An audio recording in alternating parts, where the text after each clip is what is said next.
ఓం సాయిరామ్. బాబా భక్తులందరికీ నమస్కారం అండి. మన బాబా గారి దయ వల్ల మనందరం బాగుండాలి, సంతోషంగా ఉండాలని కోరుకుంటున్నాను ఫ్రెండ్స్. ఈరోజు మన బాబా గారు అందించే సందేశం ఏమిటంటే, ఈ సందేశం వినే ముందు ఈ వీడియో మీరు ఫస్ట్ టైం చూస్తుంటే ప్లీజ్ లైక్ చేయండి, షేర్ చేయండి, సబ్స్క్రైబ్ చేయండి ఫ్రెండ్స్. మరి మన బాబా గారు ఈరోజు ఈ సందేశాన్ని మనందరి కోసం ముందుకు తీసుకువచ్చారండి. తల్లి, నేను నీ కోసం పంపించిన ఈ వేపాకు ఆకునైతే తాకు బిడ్డా. నువ్వు ఇది తప్పకుండా తెలుసుకోవాలమ్మా. నువ్వు తప్పకుండా తెలుసుకోవాలని ఉద్దేశంతోటే నేను నీకు ఈ వేపాకును అయితే పంపిస్తున్నాను. ఈ వేపాకును నువ్వు తాకిన తర్వాత నువ్వు అద్భుతాన్ని అయితే చూస్తావు తల్లి అని చెప్పి మన బాబాగారు అయితే చెప్తున్నారండి. మన బాబాగారు వేప చెట్టు అంటే చాలా ఇష్టం. అది మన అందరికీ తెలిసిన విషయమే కదా. బాబాగారు ఎప్పుడూ కూడా వేప చెట్టు కింద కూర్చునేవారు. ఇప్పుడు కూడా షిరిడీలో వేప చెట్టుకు చాలా ప్రత్యేకమైన స్థానం అనేది ఉందండి. అందుకని అక్కడ షిరిడీకి వెళ్ళిన వారందరికీ కూడా అక్కడ ఒక వేపాకు దొరికినా చాలు, వాళ్ళ ఒంట్లో ఉండే అనేకమైన రకాలైన రోగాలన్నీ ఆ వేపాకుతోటి చెక్ పెట్టేయవచ్చు అన్న ఉద్దేశంతో ఒక్క ఆకైనా కానీ ప్రసాదంగా తీసుకుంటూ ఉన్నారన్నమాట.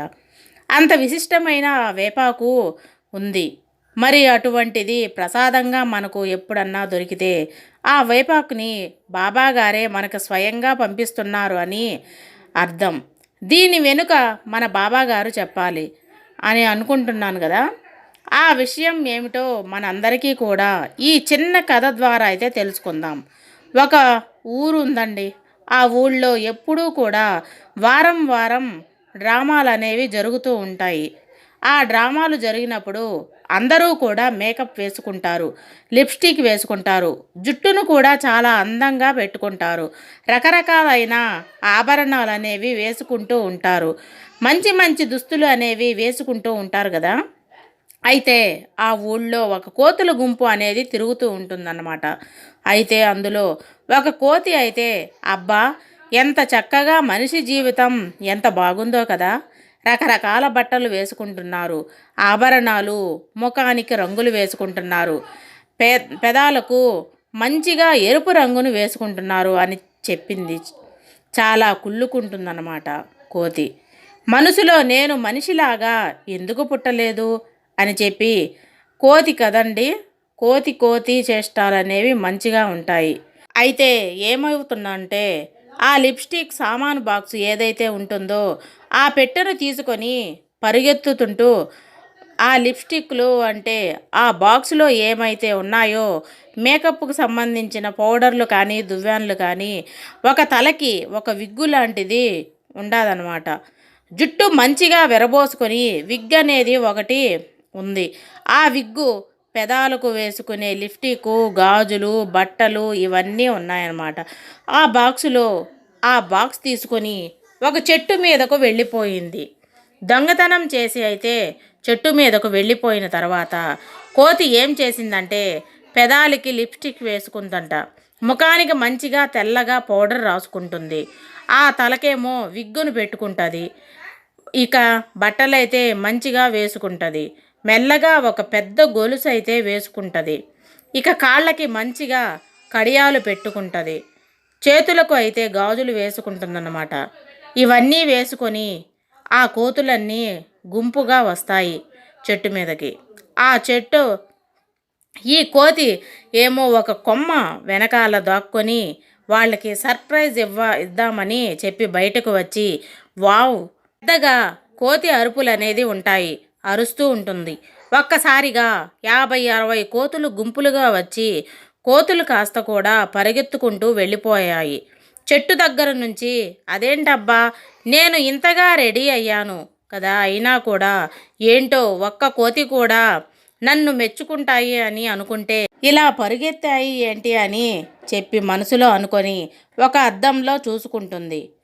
నేను బాగానే ఉన్నాను కదా, మంచిగా బట్టలు వేసుకున్నాను, పెదాలకు రంగు వేసుకున్నాను, నాకేంటి ఇంత అందంగా ఉంటే ఇవి ఎందుకు తడుచుకుంటూ ఉన్నాయబ్బా అని ఎందుకైనా మంచిది ఒక్కసారి వెళ్ళి అడుగుదాము అని చెప్పి ఒక చెరువు దగ్గరకు వెళ్ళి బట్టలు అవన్నీ తీసేసి ఆ పెదాలకు రంగు పౌడర్లు అన్నీ తుడిచి ఆ కోతుల గుంపు దగ్గరకు వెళ్తుంది. వెళ్తే అందులో ఒక కోతి ఇటు రా అని చెప్పి దగ్గరకు పిలిచి దీని చెవులో చెప్తాదనమాట. ఈ పొరపాటును కూడా నువ్వు ఆ చెట్టు దగ్గరకు వెళ్ళమాకు. ఆ చెట్టు పక్కన ఆ చెట్టు కొమ్మల్లో ఒక వింతైన దెయ్యం ఉంది. ఆ దెయ్యం ఎట్లా ఉంటుందంటే చూడ్డానికి చాలా అసహ్యంగా ఉందన్నమాట. ఎంత చండాలంగా ఉంది అంటే దాని ముఖం కల్లే చూస్తూనే నాకు వాంతులు వచ్చేస్తుంటుంది. అంత దరిద్రంగా ఉంది. ఆ దెయ్యం అనేది ఎప్పుడూ వెళ్ళమాకు. మేమందరం కలిసి ప్లాన్ వేసుకున్నాం. బాగా చీకటి పడింది. తర్వాత మన కోతుల గుంపులు మొత్తం వెళ్ళి ఆ దెయ్యాన్ని అయితే చంపేయాలని అనుకున్నాయన్నమాట. అయితే దీనికి భయం వేసింది. వామ్మో, నిజంగా నేను అట్లా లిప్స్టిక్ వేసుకుంటే ఇవన్నీ కలిసి నన్ను చంపేస్తాయని ఎందుకైనా మంచిది శుభ్రం చేసుకున్నాను అని చెప్పి అనుకొని మనకు మంచిగా ఆ కోతి ఇంకా మామూలుగా ఈ కోతులతో పాటు అయితే ఉంటుందన్నమాట. ఈ కథ ద్వారా మనకి బాబాగారు చెప్పాలి అనుకున్నది ఏమిటంటే ఎప్పుడైనా కానీ మన వారి అనేవాళ్ళు మనం మనం ఎలా ఉంటే అలాగ ఇష్టపడతారు అన్నమాట. ఎప్పుడూ మన వాళ్ళు తిడుతూ ఉంటారు. అరే నువ్వు చదువుకోరా, అరే నువ్వు ఏదన్నా పనికి వెళ్ళొచ్చు కదరా, అరే నువ్వు ఏదన్నా ఉద్యోగం చేయొచ్చు కదరా, ఎందుకురా నువ్వు ఒక్క రూపాయిని కూడా వృధా చేస్తున్నావు, ఆ రూపాయి నువ్వు దాచిపెట్టుకుంటే నీకు దానితో దానికి ఏదో ఒక దానికి వస్తుంది కదరా అని చెప్పి ఎప్పుడూ కూడా మనల్ని అరుస్తూ ఉంటారు, కోప్పడుతూ ఉంటారు, తిడుతూ ఉంటారు. అట్లా మనల్ని ఎప్పుడైతే తిడుతూ ఉంటారో మనల్ని అరిచినా కూడా మనకు ఒక మంచి మాట చెప్పాలి అని చెప్పి ఎవరైతే ప్రయత్నిస్తూ ఉన్నారో వాళ్ళే మన నిజమైన మన వాళ్ళు అన్నమాట. ఇది ఎప్పుడూ కూడా గుర్తించుకో తల్లి. మనకి బాబా గారైతే హెచ్చరిస్తున్నాడు. అదేవిధంగా మనం రంగులు పూసుకొని అందంగా మారినప్పుడు మనల్ని ఎవరైతే ఇష్టపడుతున్నారో వాళ్ళు మన వాళ్ళు కాదు అని కూడా మన బాబా గారైతే చెప్తున్నారండి. అంటే నువ్వు నీలాగా ఉండకుండా కొంచెం కష్టపడి వేరే వాళ్ళ కోసం నీ రంగుని, నీ రూపం, నీ మాట తత్వాన్ని, నీ నడవడికను వీటన్నింటినీ కూడా మార్చుకోవడానికి ప్రయత్నించి అదే వాళ్లకు నచ్చుతుంది అనుకున్నప్పుడు వాళ్ళు నీ వాళ్ళు కాదు తల్లి అని చెప్పి మన బాబాగారైతే చెప్తున్నారు. ఇప్పుడు మన తల్లి కానీ మన తండ్రి కానీ మన తోబుట్టిన వాళ్ళు కానీ ఎవరైనా కూడా ఏం చేస్తున్నారంటే ఏమంటారంటే మనం ఎలా ఉంటే మనల్ని అలాగే ఇష్టపడతారు. నువ్వు రంగులు వేసుకో, నువ్వు మంచిగా, నువ్వు ఇట్లా పద్ధతిగా ఈ మాట నువ్వు ఈ స్టైల్గా ఉండు, అలా స్టైల్గా ఉండమని చెప్పి మన వాళ్ళు ఎవరూ కూడా మనకి చెప్పరు. మనం ఎలా ఉంటే అలా మనల్ని ఇష్టపడిన వాళ్ళే నిజమైన మన వాళ్ళు అని చెప్పి బాబాగారైతే చెప్తున్నారండి. ఎవరి కోసం కూడా నువ్వు కష్టపడి మారాల్సిన అవసరం లేదు.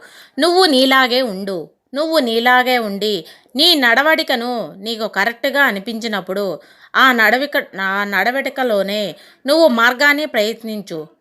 నీకు ఏది మంచిది అనిపిస్తుందో నువ్వు అది చేసినప్పుడు దాన్ని స్వీకరించిన వాళ్ళే నిజమైన నీ వాళ్ళు అని చెప్పి మన బాబాగారైతే చెప్తున్నారు.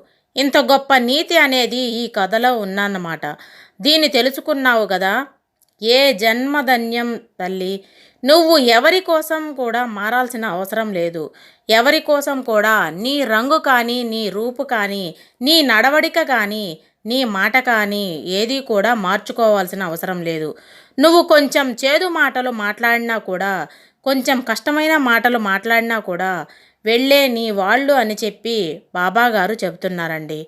అదేవిధంగా వేపాకు కూడా మనం నోట్లో వేసుకున్నప్పుడు చేదుగానే ఉంటుంది. కాకపోతే దాన్ని మనం నమిలినప్పుడు అందులో నుంచి ఒక తీపి అనేది వస్తుంది.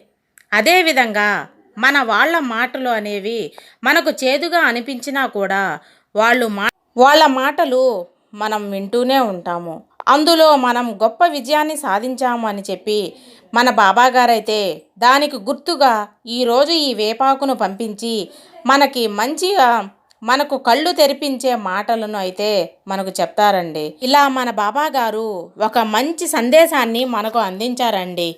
సర్వేజన సుఖనో భవంతు. జై సాయిరాం.